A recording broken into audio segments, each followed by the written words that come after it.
First off, rest in peace, neighborhood nip. I ain't crip, but I'm on that neighborhood shoot.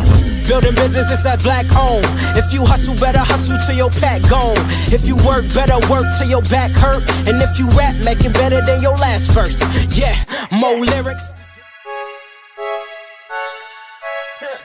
Move Javante AJ, El Presidente, Eddie Kane University.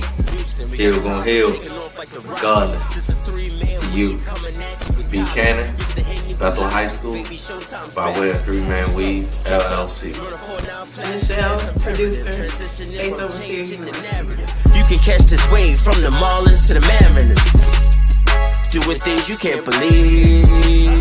It's the Three Man Weave. Ooh, baby. I'm gonna go ahead and intro on this one because you know what, this is right up my alley. You know, we doing our divisional roundup, and it's only right that, you know, AJ, Mr. Red Cup repping the Bengals, gives you this intro. You know, we will be doing the AFC North. We'll be doing the AFC East a little bit later, but it's only right we do the AFC North first. And so we have a great show lined up. So, you know, as always, I got my guys with me. Can y'all please introduce yourself to the people? Let them know who you are. It's your boy Buchanan, Washington fan extraordinaire. It cut the cap. It looked like it ain't my episode anyway. AFC North. Special things happening for y'all. So without further ado, who else we got? Y'all already know who it is. Your boy Hill. Hill go Hill regardless, baby. Let's get it. Am I good? Yeah, you good. You good. Let them know where they can find you. Good. Oh, my fault. You know, y'all can catch us on all major podcast platforms. 3Man Weave, Instagram, Twitter, 3Man Weave _. You can email us at podcast.3.man.weave@gmail.com. Also, we on Twitch and TikTok, 3Man Weave _. Hey, AFC North. Let's get to it. So we got some special guests here with us tonight, man. So we gonna intro them, and then we gonna get this started. You know how it go, but first off, we got our guys in the building. You know, we got Hakeem Cannon in the building, and of course, we got our guys from the Brew Party in the building joining us. So this is definitely gonna be fun. And of course, you know, we got Eric. We got Eric pulling up on us. Our guy, Mark Jackson, he in the building. Steelers fan. Of course. Ro. You know, can we have a show without Ro in the building? We cannot have a show without Ro. Absolutely. So we gonna get into it. First off, you know, representing the Pittsburgh Squealers. I mean, the representing the Pittsburgh. Representing them. We got our guy. Towels, yeah, no, come on, Steelers. Come on, our man. Guy, Marcus Palmer. Take over here. All right. Yo, what's going on? We What's got good, bro? okay. You know, I still got love for you. I still got some love for you, but that's it. You know I gotta show love. Absolutely. So we also have our guy. You know, he was so, you know, gracious to join us. We appreciate him for putting up with us and pulling up to the 3Man Weave podcast one time. So we got our guy Nick Pedone joining us. What's going on, Nick? What's up, guys from Cleveland? Glad to be repping on the 3Man Weave tonight. Absolutely. We're glad to have you. All the way from Cleveland. Come on now. This is for you. The mistake by Cleveland. The mistake by the lake. Hey, Farmer. First off, we gonna jump to you. Let everybody know where they can find you, man. Hey man, this is M Farmer. You can find me on Instagram and Twitter at DudaMath, DUDA_MAF. I don't have any podcasts to shout out, you know what I'm saying? So it's just me. I'm here to represent the 6-time Super Bowl Steelers. I don't think the AFC North has 6 together, but you know that's another conversation. But hey, that's what we early with it. Come on, Nick, go ahead. Yeah, you can follow me on Twitter at NickPedone12, on IG at Nick Pedone. I'm the host of Pedone My Take on the Big Play Network, so whole lot of Browns talk and Cleveland sports on there. Okay. All right. And then our third and final guest, he just joined us. Just in time. It's our guy, Kevin Oestreicher from the Locked On Ravens podcast. Kevin, what's going on, man? Finally, I fixed everything. The light is on. I'm not in a crazy dark room anymore. So I think that's a good thing. But I'm doing great, guys. Thanks for having me. What's going on, Kev? Kevin, let everybody know where they can find you, man. Yeah, so I am on Twitter. My personal account is at ChaosStriker34, and I also host and produce the show Locked On Ravens. That's 5 days a week. That Twitter handle's at Locked On Ravens. That's anywhere, Apple Podcasts, Google, Spotify. I also am the managing editor for the Ravens Wire for USA Today. So my work is over there, written content, 7 days a week over there. So I pretty much live and breathe Ravens football right now. I appreciate your time, sir. Appreciate your time, sir. Now, look, I'm gonna start off spicy. Y'all already been starting off spicy. I know we trying to take little baby steps, but I remember that AJ said in a couple episodes a while ago. He said that, and I'm going to loosely quote him: "Big Ben will be the worst quarterback in this division this season." Do y'all agree? Yeah. You want me to answer that? No, let everybody else go first. You go last. Nick already jumped in and said an emphatic yeah. Kevin, how do you feel? Yeah, I think yes, and I don't want to discredit everything he's done, but we're looking at the present, and you have Heisman winners, and you have young quarterbacks who I think are going to continue to ascend, continue to take leaps. Everybody has the weapons now. I think all four quarterbacks have really nice weapons, but I just think with the way that Pittsburgh's offense it's on the downtrend. I'm not saying it's going to be terrible. I think people are looking at Pittsburgh and saying they're going to be a 2-win team or a 4-win team. That's not how it's going to be. They're still going to be competitive. I just think we're going to see more ascensions from Baltimore in their pass game. Cleveland is Cleveland with their weapons, and Cincinnati, I think, is also going to be there too. Okay, Nick. Yeah, I'm gonna go last on this one.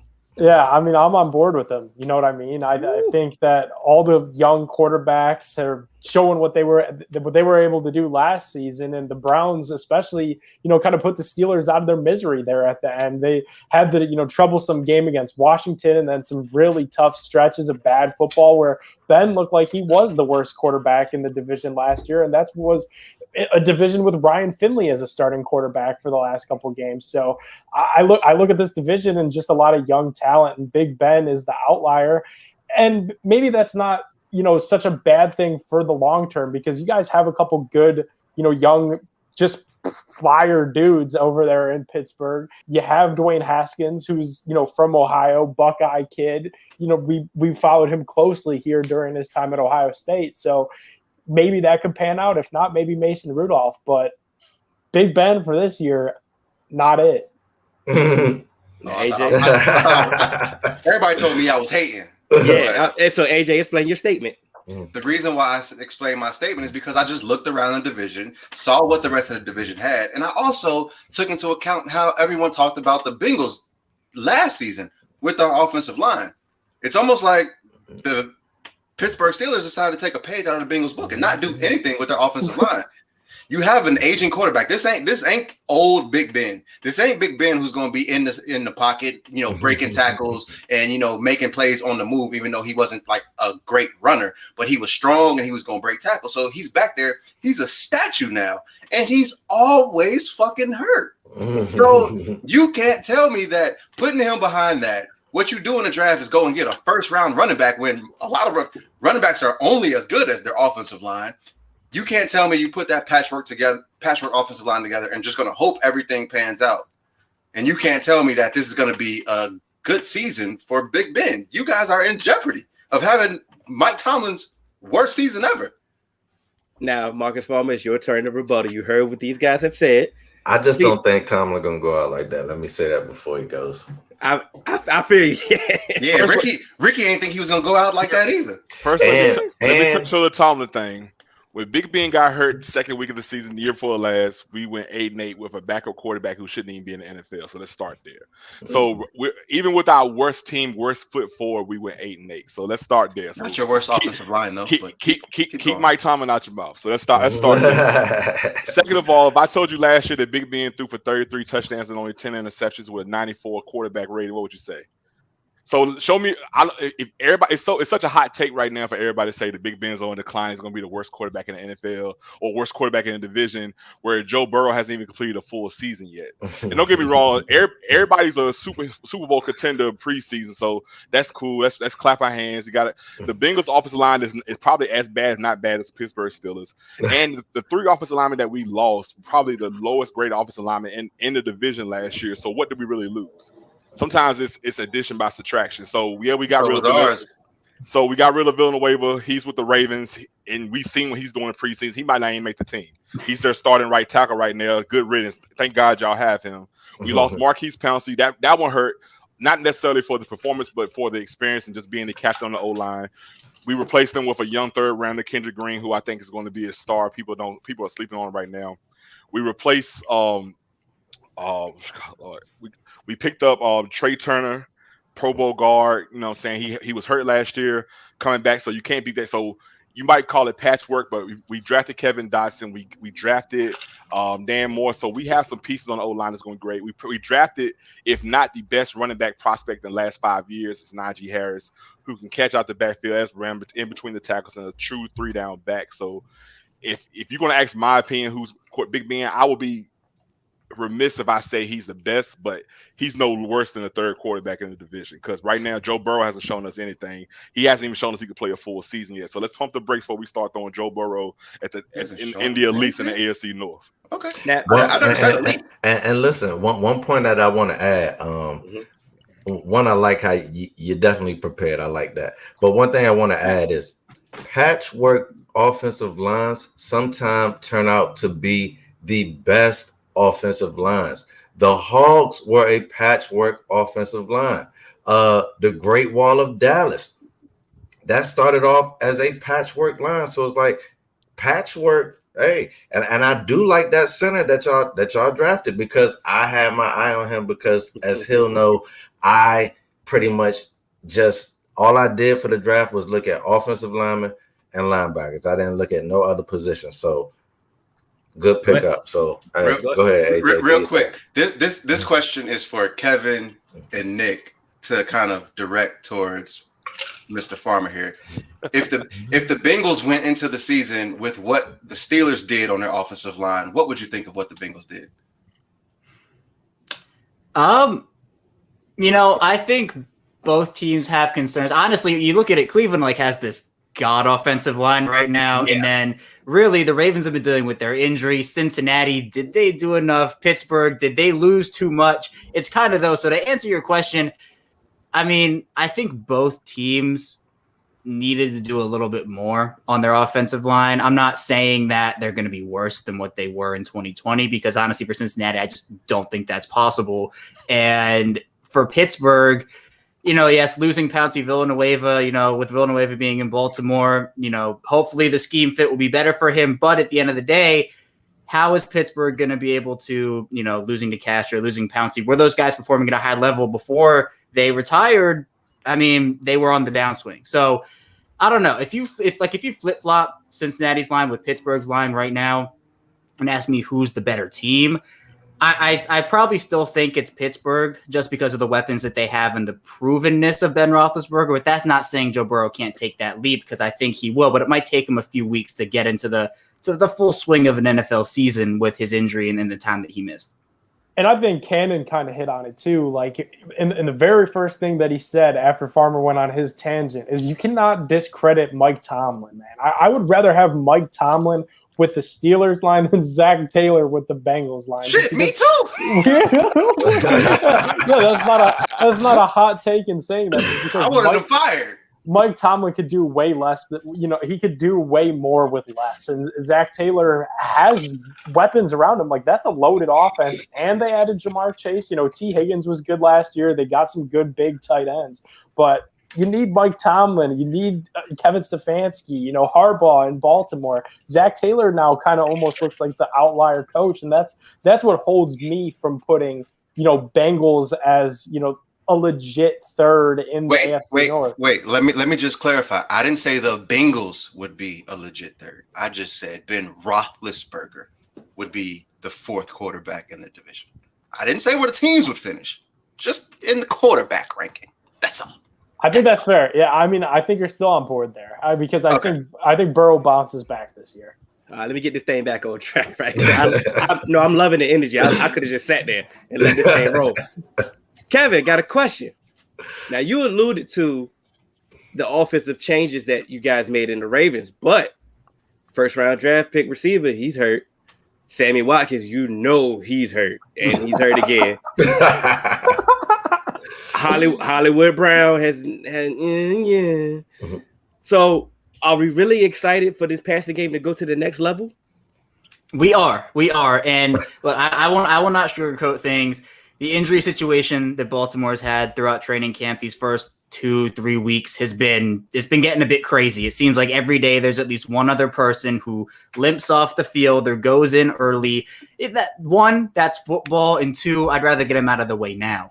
But on the offense, you have Marquise Brown, who's doing side work. He has a hamstring. Miles Boykin has a hamstring. Bateman with his core muscle surgery. Deion Kane, who's kind of come on recently. He's been out with an undisclosed thing.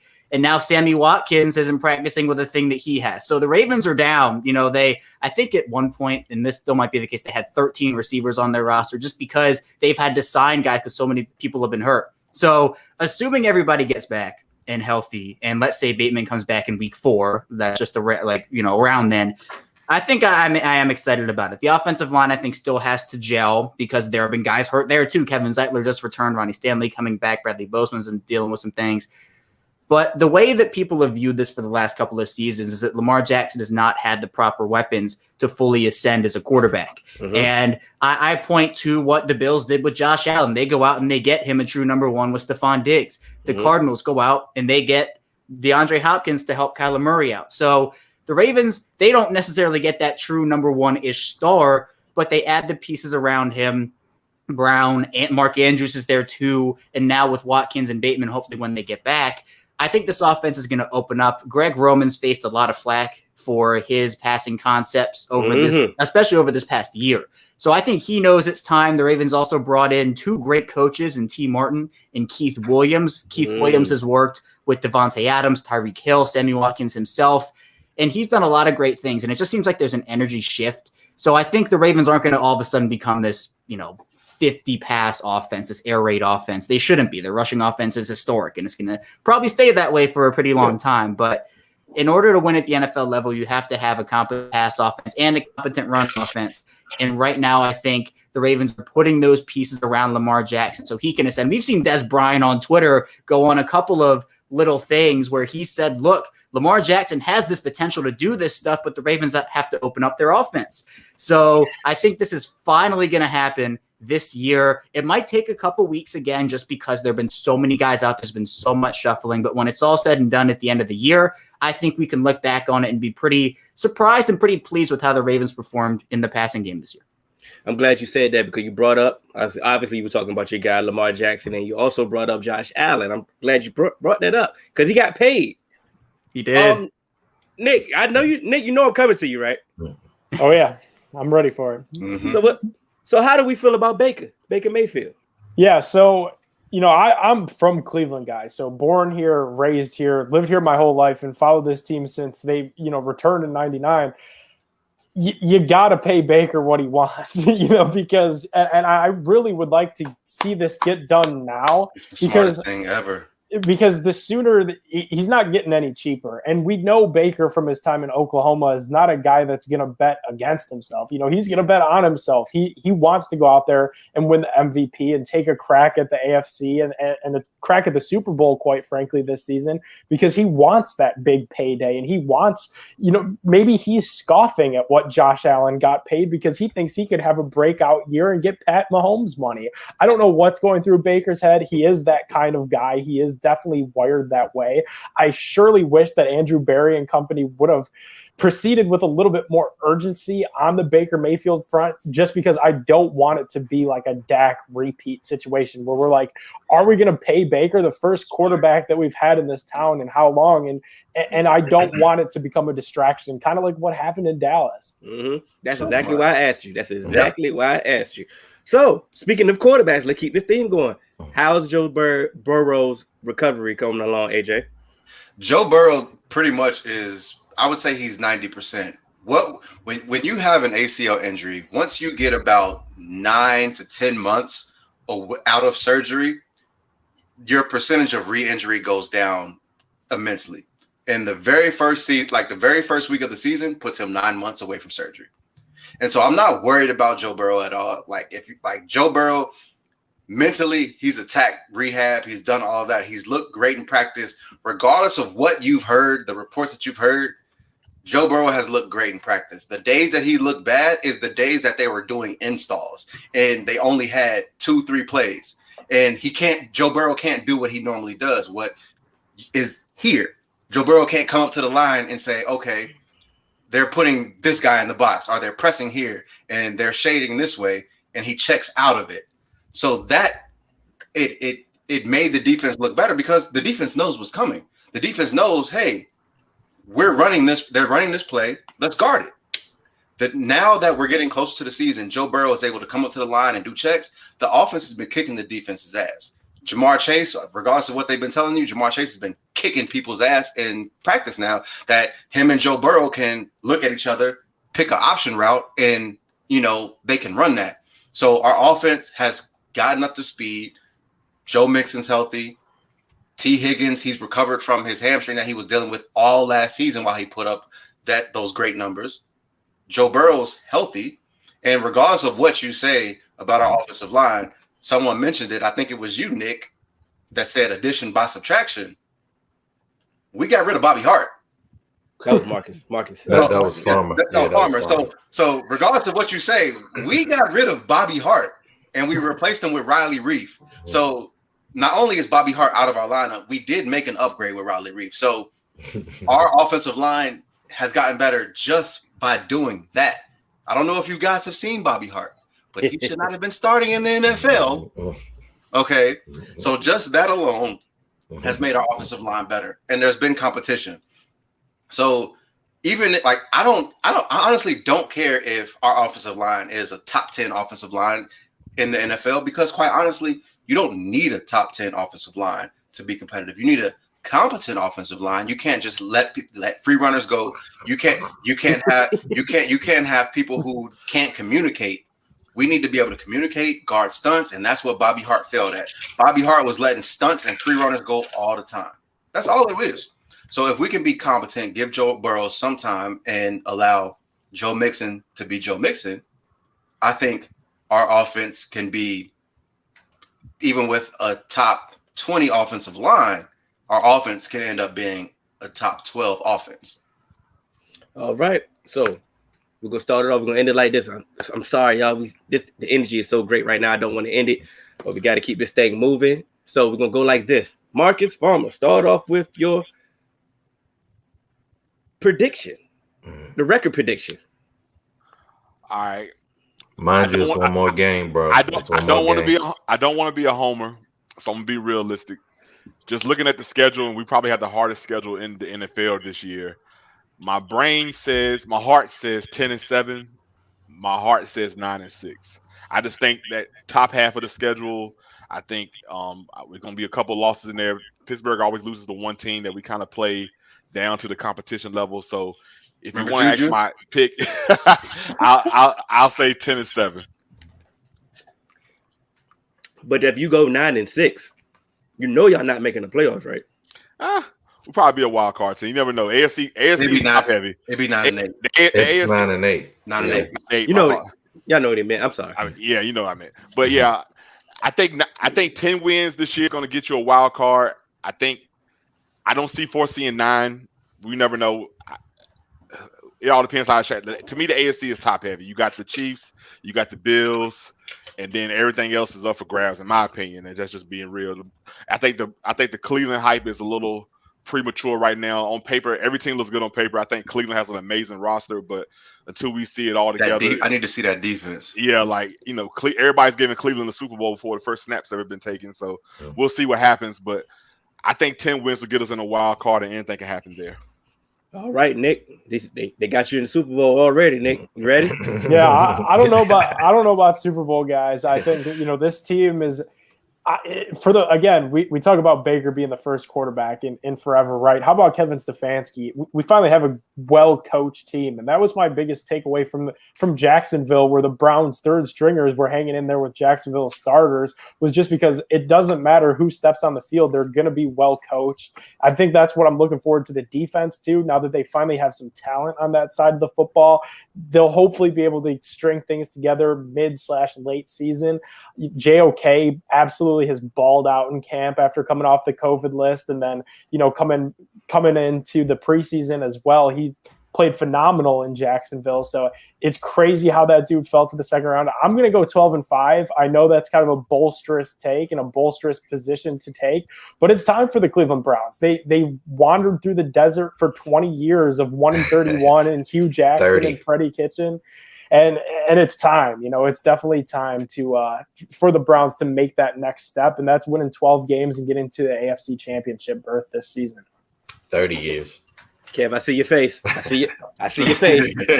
Hey, and I'm a little surprised because, Nick, I have the Browns at 13-4, so I'm a little higher on them. But also, I have the Ravens at 13-4. I have them both with the same record because they're both phenomenal teams, and I think it's going to be that two-team race.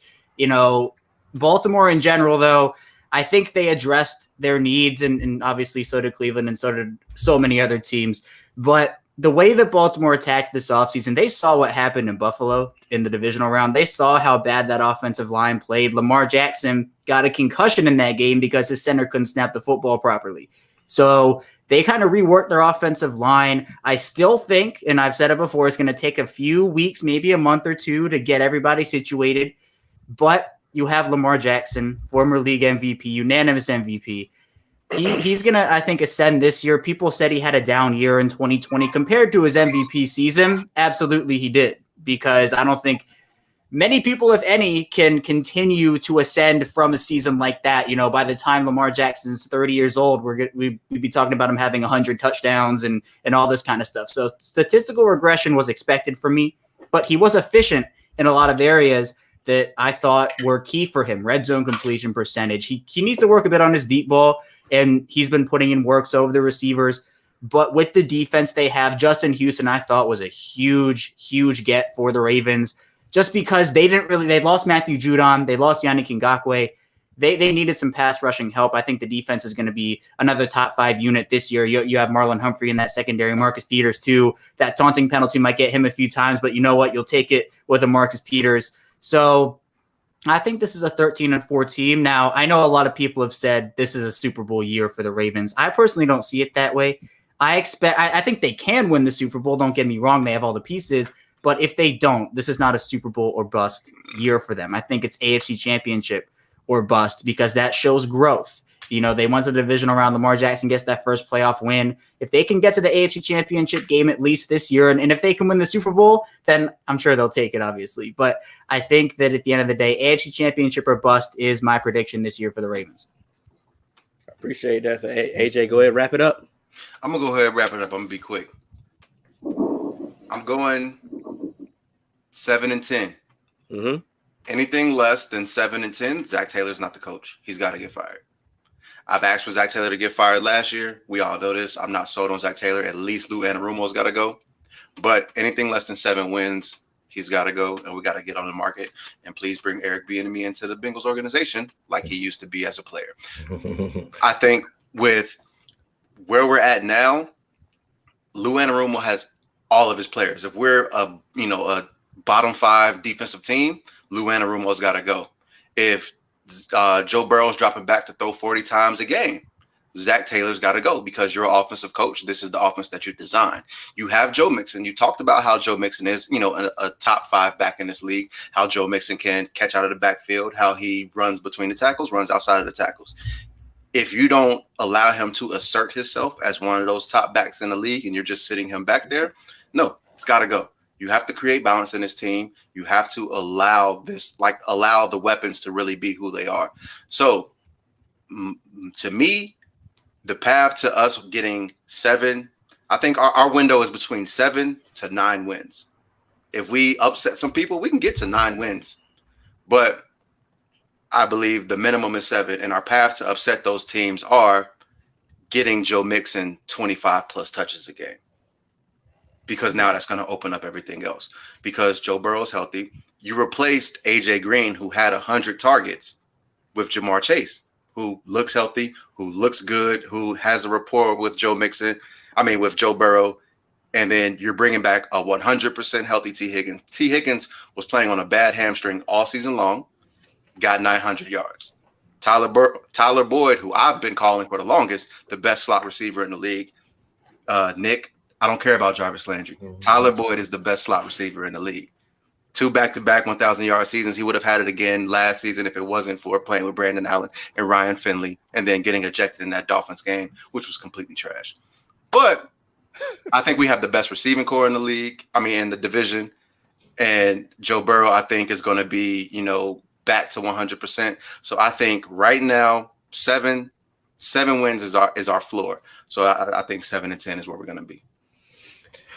All right, but Hill, I know we got to get out of here, but real quick before we go, I just want, real quick, fellas, I want everybody to just give me breakout players from your team, and I'll give you my breakout player from the division. I'll start off. Hopefully it's not yours, AJ. Jackson Carman, offensive tackle, Bengals. I think he has a breakout year. Farmer, you next. I'm going with the obvious pick. I think Najee Harris breaks 1,000 yards this year, rookie of the year candidate. And I think people are just going to be surprised at how well we utilize him this year. Okay. Nick. I don't know if this is a breakout candidate, guys, and really there's 2 of them, but it's going to be Odell Beckham. After that trade, people were putting the Browns right in Super Bowl contention in 2019 with Baker in a sophomore season and Freddie Kitchens as a guy where you could walk into your local CVS and find somebody that had managed more people.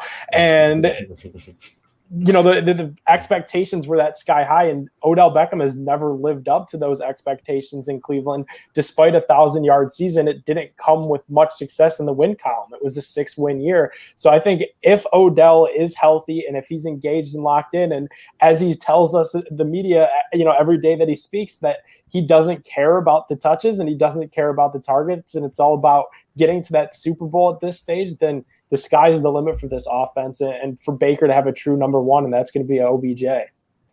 Kevin? For me, it's a defensive tackle, Justin Madubuike. He's a second-year guy. Yes, I like Madubuike. Yes, out of Texas A&M. And with Calais Campbell, Brandon Williams, Derek Wolfe, those guys are all over 30.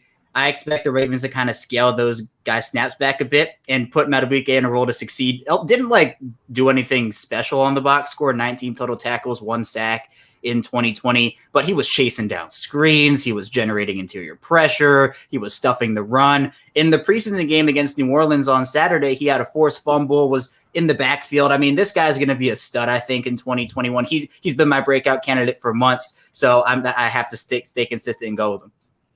AJ? Joseph Osai. We grabbed Joseph Osai out of Texas, and if you just look at that very first preseason game, all the reports that came out of training camp were true. He has a motor that never stops. He's relentless. He's going to get to the quarterback or he's going to get to the ball carrier. And I think him being able to be a rotational piece as a defensive end and the edge rusher is going to do a lot coming behind Trey Hendrickson and Sam Hubbard. And you put him on those passing sets where we are in a 5-2 or a 3-4. He might prove to be one of, the top 5 pass rushers in this division. All right. So I see Cam, I see. Cam, go ahead and plug your stuff. Let us know where they can find you, Cam. Yeah. So I'm sorry. No, you're okay. I'm on Apple Podcasts, Google Podcasts, Spotify, again for the Locked On Ravens podcast, 5 days a week there. On Twitter, my personal handle is at Oestreicher34. And I also write for USA Today's Ravens Wire there 7 days a week. Nick?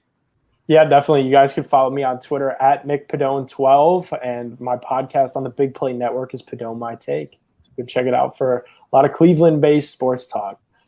Absolutely. Right. Marcus, let them know where they can find you. Hey, man, this has been so fun. You can find me on Instagram and Twitter at DudaMath, DUDA_MAF. Had fun, man. Enjoyed y'all guys, man. Funny thing about it is, man, the energy was unmatched. This might have been the best one. This might have been the best one. This is definitely the best round table that we have done. So we might have to do a part 2. We might have to do absolutely. We can do a mid-season check-in. Let me know. I'm down. That's a fact. That's a great idea. A mid-season check-in. Check y'all temperature. Let's see if the predictions is going to be good. But I appreciate y'all, fellas. We're gonna move on. All right, so thank you all for joining. I'm gonna reach out to all 3 of you. You know, like I said, we're gonna do some more. We're gonna do some pregame prep later on in the season. But I thank you all, and you know, next time it's gonna be fun. I appreciate you. So take care. For sure. Absolutely. Thanks so much. Thank you guys. All right. Like I said, our guys have been in the backstage. AFC North. No. AFC. That was the AFC North. We're about to do the AFC East. They've been in the backstage. They've been watching. They got a lot to live up to. That was a good energy right there. So they got to bring that same energy. We're about to throw the intro on, and we're gonna bring these guys on. Let's get it.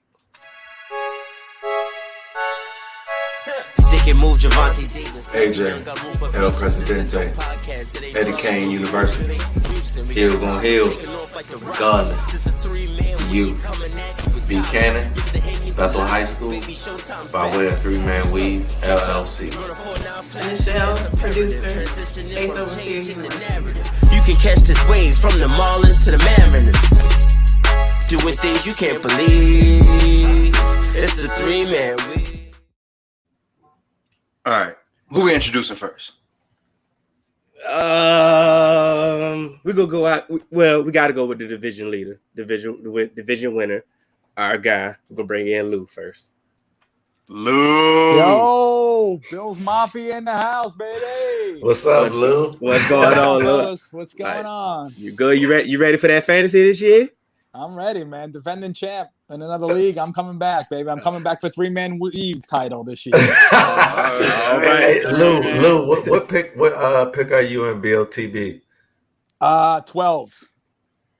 But it's like, but you get the back-to-back picks. You always get great position in every single draft in every single league. What are you doing, Lou? Yeah, well, last year in Best of the Best, I was 2. I took Saquon. I got nothing out of him, and I still won.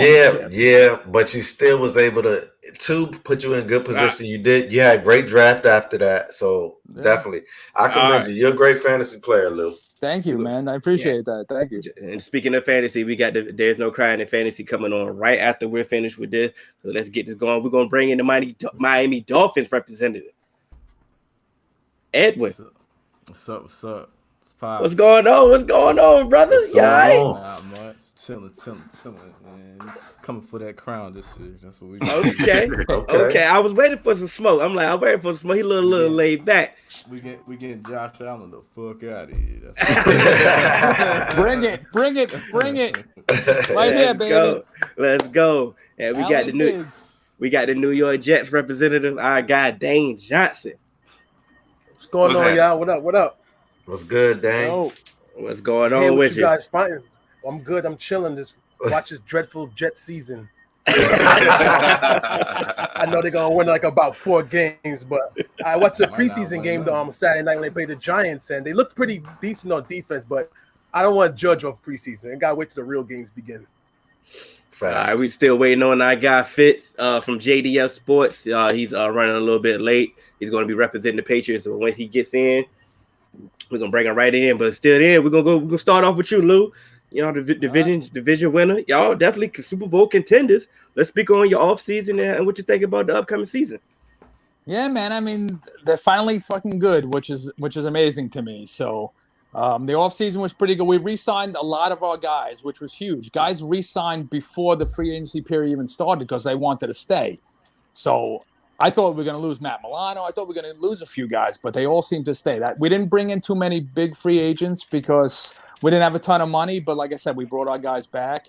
Our draft, we went for pass rush. We got Greg Rousseau from Miami and Boogie Basham, 2 guys that can get after the pass, and that's what we need. We need to get after Mahomes. I'm not even worried about the division. I'm worried about Mahomes. So, yeah, you know, we look good. I mean, what can you say? After last year with Diggs and Allen, it was unbelievable. So hopefully they can keep it going this year, you know? Now he said, I ain't worried about the division. I'm worried about Mahomes. Now my guy Edwin said we coming for Josh Allen ass immediately. So Edwin, go ahead and speak on your Dolphins.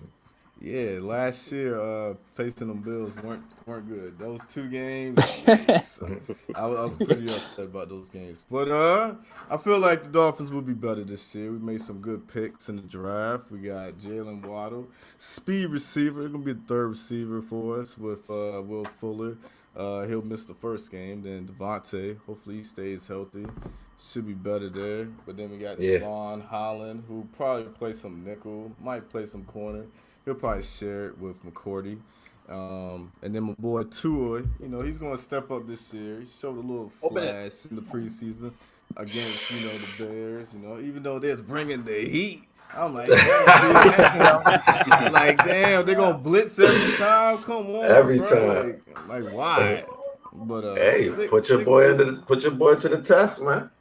Yeah, he made one good pass to, Mike Krzyzewski and stuff. He should have scored more than just 6 in his first 3 drives, but we did all right. We did all right. So it's all about this showing what we can do this year because the Patriots are right behind us and a little scared of them because they're a sneaky team. And the Jets, I ain't worried about them. So, but the Bills, though, oh yeah, we're coming for them. Yeah, I'll say the biggest competition I think is going to be Miami for us. I don't think New England's very good, and the Jets, like you say, you don't have to worry about. But I think Miami's going to be tough. Now, are y'all only talking about the Patriots because he's not here yet? They got Cam Newton. Come on, he can't even throw 5 yards. He's brutal. He made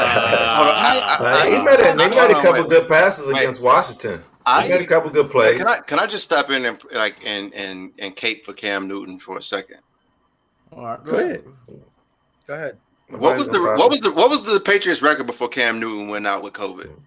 What was it? 12? I believe they were 3-1, right? Mm-hmm. Oh, they were 3-1. And he had the most. And that Seattle game, he had the most passing yards he's had since his rookie year when he came out firing. One of the symptoms of COVID is brain fog. Just like Zeke wasn't 100% Zeke when he came back from COVID, I don't think Cam was 100% Cam when he came back from COVID. So y'all can talk like Cam ain't shit, but be careful. If Cam is Cam, if Cam is 80% of Cam, Fitz gets here. Fitz is here. He's here. So Fitz is here. Hold on, wait a minute. Fitz, my guy. Hey, yo. Oh, he got the jersey. Yeah. Yo. You already know. Fitz, introduce yourself, sir. I am Fitz, owner of JDF Sports, host of Fitz Lounge and Fantasy Eagles on JDF Sports. And I am very, very thrilled to be here. Honored to be joined by 3 of my favorite guys and 3 guys I got to get to know.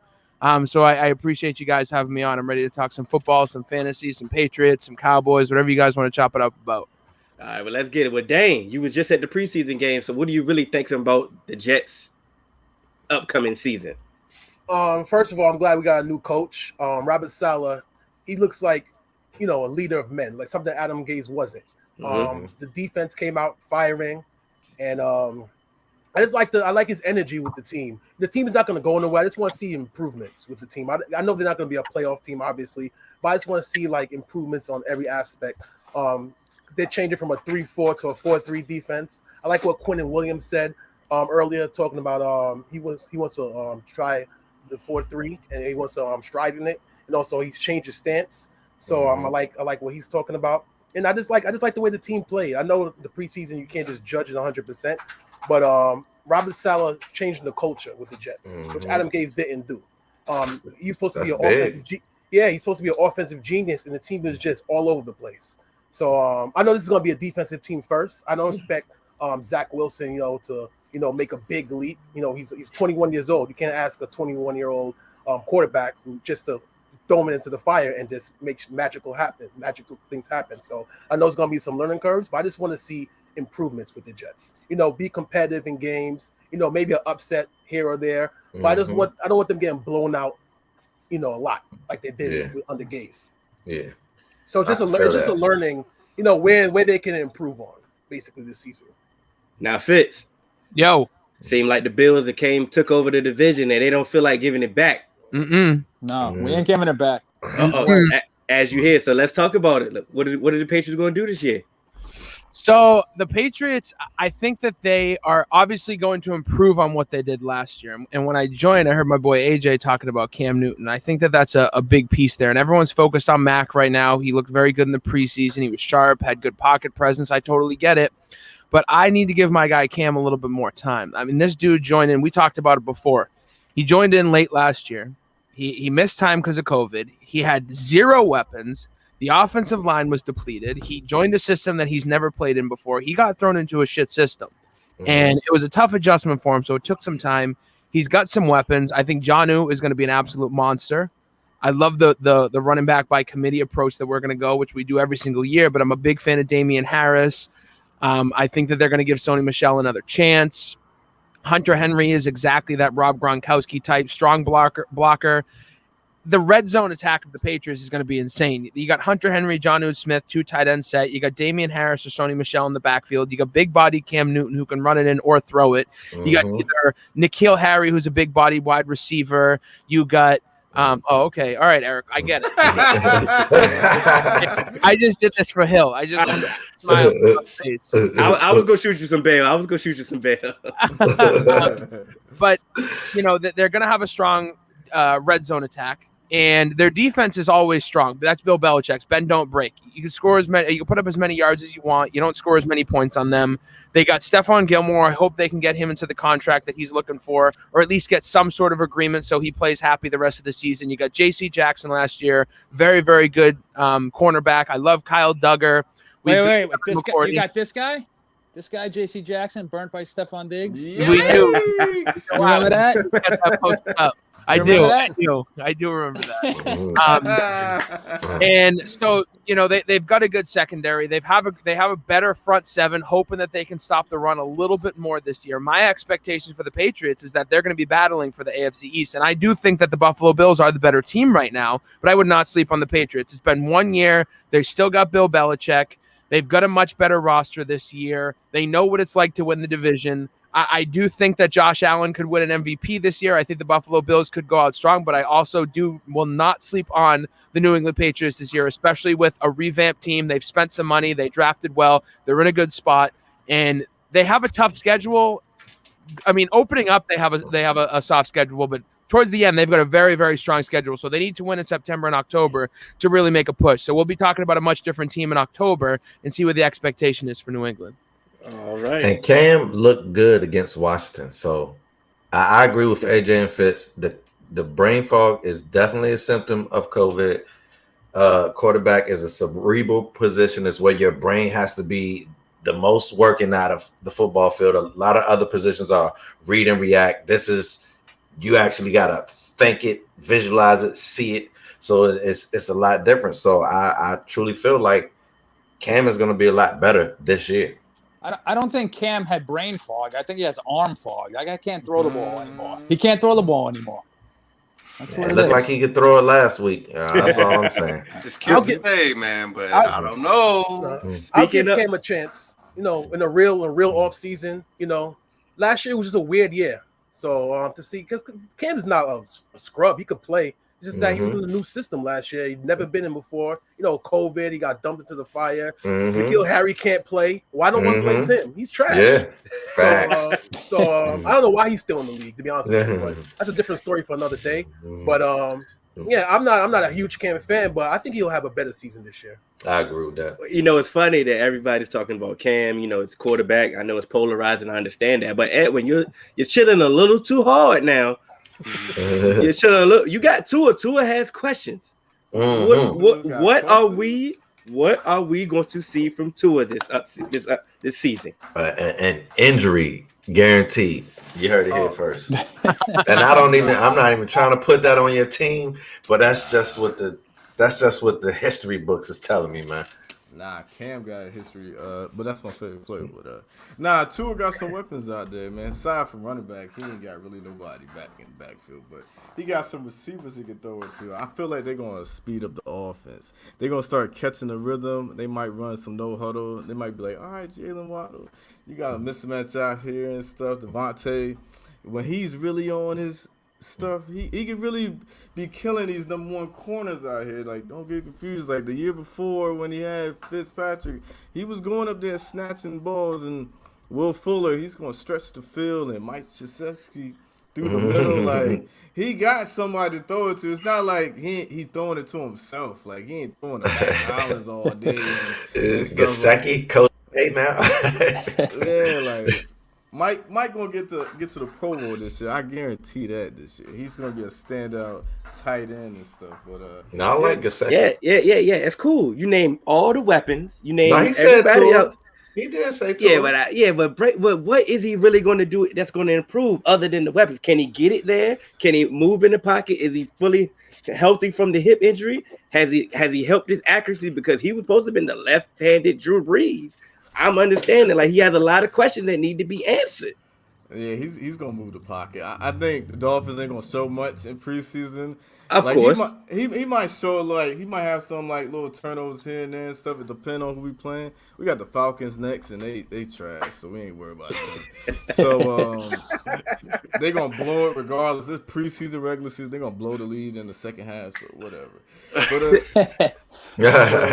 But Tua's gonna step up in certain games and stuff. Like, if you remember last year when he played against the Chiefs, they were down 30-13, and he almost brought them back to win the game and stuff. So it's not like he can't do it. Like, and he had no receivers that game. Like, I can't even name my top receiver. Mac Hollins was the only guy going into the running back and stuff like. What, Devontae Parker? What about him? He was out. He was out that game. Was he? We missed. Okay. And then Mike Krzyzewski, he got hurt. He hurt his shoulder in that same Gesicki. It's hard. Coach K on the field, man. So, Lou, I got a question. What's up? I know you're a diehard Bills fan. You're very technical. You know every aspect about your team. So, who's going to be the deep threat now that John Brown is gone? Diggs could be the deep threat. Gabriel Davis showed a lot last year. He can get deep. I mean, that guy catches everything. Diggs could be the deep threat. I mean, they could use him more as the deep guy. Again, Beasley's the guy over the middle. He's going to get the catches that you need. That's really where they are. Again, I don't mind them not going deep, because you throw to Diggs, he's wide open every time. You don't have to hit the deep ball all the time. John Brown missed a lot of time last year. Yes, he did. He missed a lot of time. I love John Brown. JQ Brown, John Questionable Brown. Yeah, every week he was hurting or he didn't play, but yeah, I mean, you could put Diggs in as the deep guy. He's got a knee thing. He's got a little knee right now, which they say they're not worrying about, but he hasn't been practicing, so I'm a little nervous about that. They say he should be fine. But again, watch out for Gabriel Davis this year. A lot of people saw him last year, and they saw that he was pretty good. He can get deep. He gets open. So we'll see from there. But as a straight deep threat, Isaiah McKenzie. What about Sanders? Sanders, can he get deep at this point of his career? I guess he could be the deep guy also. They don't do a lot of deep passes anymore. It was a lot. Allen was very accurate last year. So he hit the passes over the middle. He hit the sideline passes. It wasn't like they were just throwing bombs because he's got a rifle for an arm. So I'm not worried about the speed guy so much. But like I said, Davis can be that guy also. And again, Sanders will give you that deep ball here and there. So. All right. So Dane. Yo. Thoughts on Zach Wilson and what he will accomplish in New York? I mean, it's not that much you could do better than who we had the last couple of years. But I actually liked Sam Darnold. I didn't want them to get rid of him, but there's nothing they could do about it. But Zach Wilson, he played like a soft competition when he was at BYU, so he's coming to the Mecca now. He's coming to New York City, so it's good. The fans are going to be rough on you. But he made some nice throws in the preseason game. But he kind of plays a little bit like Johnny Manziel. If you think about it, he has the height. He runs around in circles, makes things happen. So I don't expect him to be a guy like, that's going to go down, throw the ball down the field. We don't have a real number one receiver. I mean, I like that they picked up Corey Davis in the offseason, but they still don't have a true number one. The Jets really hasn't had one in a while. So I expect him to make mistakes. I know that's what rookies do. He's going to play the Patriots twice. Belichick is successful against rookie quarterbacks in his career. Like, if you look at his record, he does really well. So I know he's going to struggle against the Pats. But I just think he's going to learn. Like, I just making mistakes now. I'd rather rookie quarterbacks start early than wait. Like what the Bears are doing with Justin Fields. I'd rather just start him. The quarterback is the only position in football where they have to wait. Like, if you draft a quarterback that high, start them right away. So start Zach Wilson. He's going to make mistakes. The Jets are not expected to go anywhere. So if that being said, Fitz, why not start Mac Jones? Listen, hey, I want whoever's going to give us the best opportunity to win, and that's my best Bill Belichick impression right there. I mean, I wouldn't hate Mac, but I Cam's work ethic, the way he's approached this season, the way he's held himself, I really hope that he gets his chance, and that's not like a consensus here in New England. A lot of people give me hate for that. I've got friends that are like, let's get rid of Cam and let's just start. Listen. Let Max sit back and learn as much as he can. Let him soak in as much of the NFL as possible. I agree with what DJ's saying here, but at the same time, if you have an opportunity for a quarterback to sit, I mean, look at Aaron Rodgers. Aaron Rodgers was forced to sit for a while. He worked. He waited his chance. He came out, and he's done nothing but ball out. Tom Brady didn't start. Obviously, he was a later pick, but some of these more successful quarterbacks, they did sit back, and they did have an opportunity. Patrick Mahomes, he sat behind Alex Smith. If you draft a quarterback and you have no better option, absolutely, like the situation in Chicago, you need to start Justin Fields. I don't know why they're so high on Andy Dalton. AJ, I don't know what you did to them over there. Red rifle. They've got nothing but commit to him. It's the beard, man. Andy Dalton got a beard now. I love Andy Dalton. That played a boy that got us in the playoffs 4 years ago. Oh, that was the greatest thing I ever saw in my life. Thank you. Thank you. Buffalo has so much love for Andy Dalton. Yeah, they do. Crazy. I donated $17 to his foundation. It was 17 years that we hadn't made the playoffs, and Bill's Mafia got together and everybody donated $17, and they made like $1 million for him. Yeah, it was the most money ever donated to Andy Dalton's foundation. Yeah, I'm sure it was. Oh man, that's a fun fact. Didn't know that, man. Cannon, go ahead. You know this is your time. Oh yeah. So all right, fellas. So what I like to do is I like to ask everybody, what breakout player from your team do you think is going to lead the way this year? And I will start.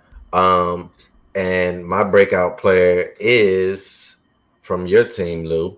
So I hope it isn't your guy, but if it is, oh well. But it's Jack Anderson. Like I said, I spent a lot of time just doing offensive line research this past year and linebacker research, and I like that pick. First round. So it's like, like they said, you need that offensive line to go deep into the playoffs. So it's like, you address the offensive line. I feel like he's a talented guy. I like what he did in college, and I'm expecting a breakout season from him. So wait, who was that? You said my guy? Yeah, isn't that your guy? Who? Jack Anderson, Texas Tech. Who the hell's Jack Anderson? Y'all didn't draft Jack Anderson? He ain't on my team. No. Jack Anderson, y'all didn't draft him? No. I thought Bills drafted Jack Anderson. I don't even know who that is. Texas Tech O-lineman. No, we drafted Greg Russo in the first round. Okay, my fault. I don't know who Jack Anderson is. Sorry. Let me do my research. Let me make sure. He does play for the Bills. Yeah, see? Jack Anderson. See? Come on, he's Lou. a guard. He's a guard. He wasn't the first round pick. He was the 7th round pick. Maybe that's why 7th round. Yeah, that's why. Yeah, they don't show those on TV. They don't care about the 7th round. I said first round pick. You said first round. That's why he got confused. It's 7th. Oh, my fault. Yeah, my fault. I don't even think he's gonna make the team. I never heard of him. He doesn't have. He balled in college. I think he's gonna make the team. And if he don't make y'all team, I think he's gonna make a team, and he's gonna be a problem. What? Well, go ahead and give your breakout. Picture on Wikipedia. They don't have a picture of him. So give your breakout player, Lou. But look, that's why I'm telling you, I studied the offensive line last year. Watch. All right. Watch. I'm gonna go AJ Epinesa, the defensive end they drafted last year, in the second round. He better. He's showing a lot in camp. I think he's ready to step up. Again, that's what we need, pass rush. So hopefully he's the guy that'll step up this year. That's my pick. Edwin, Dolphins. I hope my boy Javon Holland starts. He's gonna be breakout because in these practices got 4 picks against that Bears, last week. So I'm hoping he starts. Put him out there, with Xavier Howard, Byron Jones, Eric Rowe, and hopefully Jalen Phillips starts too. But I don't know. They don't ever do too good with the linemen or the linebackers for some reason, except for our middle linebacker. Oh man, I forgot what his name was. Jerome Baker. And so, yeah, so if Javon Holland starts, we'll be good in things. Young corner. Right. I mean, young. Yeah, but who was he getting the picks against though? Was the picks against Tua? No. Wait a minute, was he? I think so. No, he was getting picks against the Bears defense in the practice. He got 4 picks against the Bears defense. Yeah, he got 4 picks in the practice. Okay, well that's a little impressive then. All right, I'll have to keep an eye on him. Tua didn't definitely sound like Andy Dalton. It might have been. You know what? It might have been. Hey, Dane, your breakout player for the Jets. Quinnen Williams. All right. He's going to be the breakout. He better be the breakout player because he's been talking that he wants to play in Salah's scheme, the 4-3. So he said he wants to thrive in it. So he had 7 sacks last season. I expect him to get like 10 this year. True DNs can always thrive in a 4-3. I don't know why they try to put him in a 3-4. I believe he's going to thrive in this. I think he's going to thrive in it too. I think he's going to get like double-digit sacks. He's going to get like 10 sacks this year. He had 7 last year. Yeah, so 10 is not even far-fetched. I think he's gonna get it. I think he's gonna be the breakout player. All right, Fitz. Patriots breakout player. I got a toss up between 2 of them. I got Kyle Duggar and I got Josh Uche. Ooh, I like Uche. Josh Uche, I think he was second in tackles in that preseason game. This dude was all over the place. Pass rush, run stops. He was all over Washington's offense, especially when he played most in the second half. I think he finished with like 9 tackles, for playing only like 2.5 quarters. And then Kyle Duggar, I think this dude is going to come in and fill that Patrick Chung role. I think he's going to take a lot of pressure off Devin McCourty. He finished off the season strong last year. He's big body. They're loving him. You can line him up against a tight end for some coverage. You can put him at linebacker if you need to get something to sack the box, and he could drop back into coverage. They loved him last year. I think he was the Senior Bowl MVP. Sure was. Yes, sir. And I did he play? What school did he go to? Lenoir? Yeah, it's some division. Lenoir Ryan. Yeah. So I mean, Bill finds these diamonds in a rough, and you guys know how it goes after that. I know that Hill doesn't want to admit that Bill knows how to draft Pro Bowlers, but he does. He damn sure don't know how to draft wide receivers. That is a fact. That is a fact. All right, let's go. Let's go and wrap it up with the team predictions, record predictions. Let's go ahead and start with the Patriots. Let's get it going. So I'll be honest, I haven't sat down and actually looked at the schedule to give a legitimate number, but I wouldn't be surprised if they win 10 or 11 games this year. All right, dang, y'all getting the first pick again this year? It looks like it's gonna be top 5. No more than I looked at the schedule. No more than 4 wins. Maybe 4. The only teams I can see them beating is maybe the Dolphins at home. No. The Dolphins at home. Book it. No, they're probably losing Miami. They're probably Belichick does good against rookie quarterbacks. They lose that season series. They're gonna beat the Texans. Everybody's gonna beat the Texans. Everybody. And maybe they might win a game. Maybe against the Broncos. Maybe. But other than that, they're gonna lose. They're gonna be like 3-14. 3 wins. Edwin. All right, just for that, the Jets gonna lose every game. But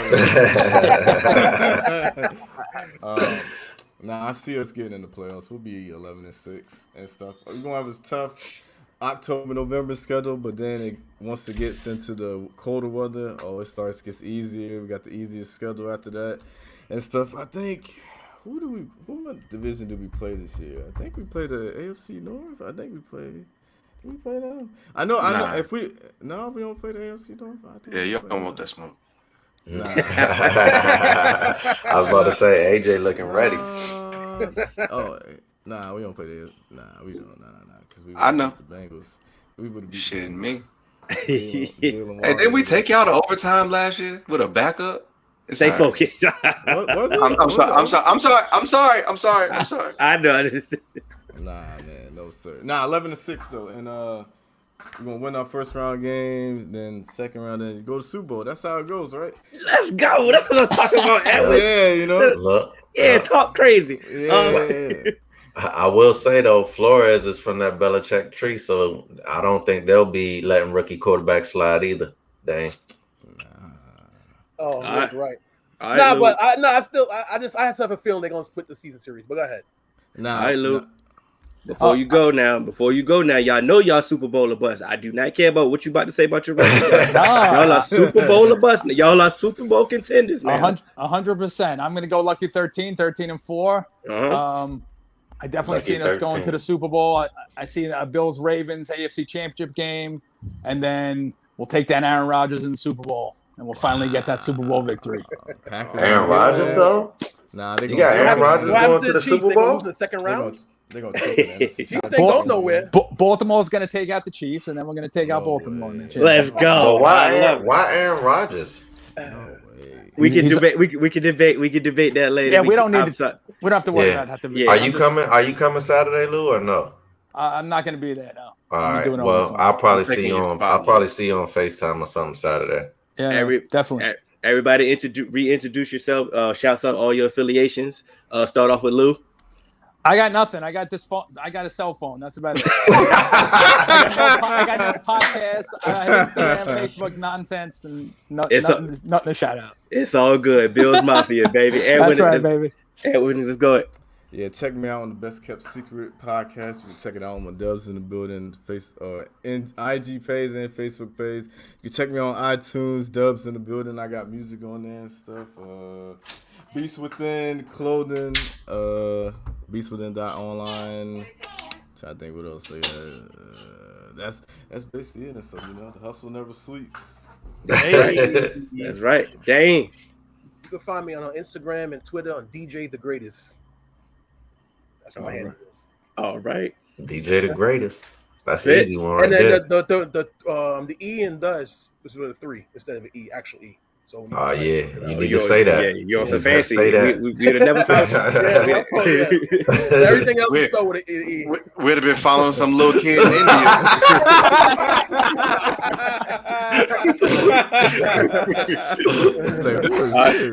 That's all right, Fitz. Let's go.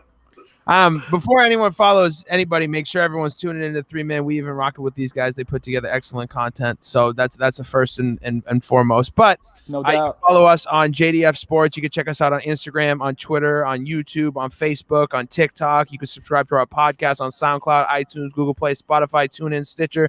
Anywhere you get a podcast, to search for JDF Sports, and make sure you guys are checking out all of our great shows. Those guys do a fantastic job, great content all the time. Right after 3 Man Weave and these wonderful gentlemen in front of me, make sure you follow JDF Sports.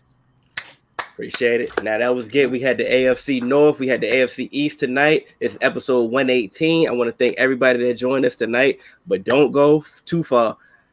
There's no crying in fantasy coming right up next. Like you said, I'm Hill. That's AJ Cannon. What you got to say, AJ? I just said, hey, don't be bitches and crying during fantasy season. Gang. I want to send a personal shout out to all you fellas. Fitz, you always show love. Lou, first time on the show, glad to have you here. Edwin and Dame. We're a podcast of the people. Whenever we can do it, we'll make it happen. So we appreciate the love, and y'all are welcome anytime. And we have